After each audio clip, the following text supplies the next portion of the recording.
ডয়ারের ভিতর ঢুকে পালাবে কি করে? তোকে এখনই ধরে ফেলবো। ওরে, এ তো ডয়া থেকে বের হয়ে টুকুর মারলো।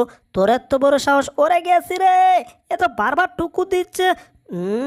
আবার ডয়ারের ভিতর। ও, মাথাটা পাক কইরা দিচ্ছে ডয়া দিয়ে, ডুস দিয়ে। তোর কত বড় সাহস! এইবার তো তোকে ধরেই ফেলবো। তুই নিশ্চয়ই এখন এটার ভিতরে ভিতরে। হ্যাঁ, ধরছি ধরছি। ওরে, কি ধরছি? পা ধরছি, পা দিয়ে এখন আমাকে মারলো। মাথা ঘুরিয়ে দিল, মাথাটা ঘুরছে।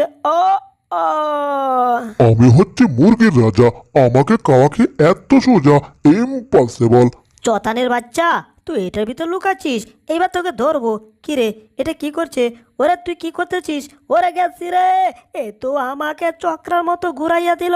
ও, হা হা হা, আমাকে ধরে রাখবে তুমি? পারবে না। তবে যাই হোক, এখানে আর থাকবো না, উড়তে উড়তে পালালাম। এই যা, মুরগিটা তো এখান থেকে পালাইছে, কিন্তু আমাকে তো গরু সুরের মতো বাইদ্যা সাইদা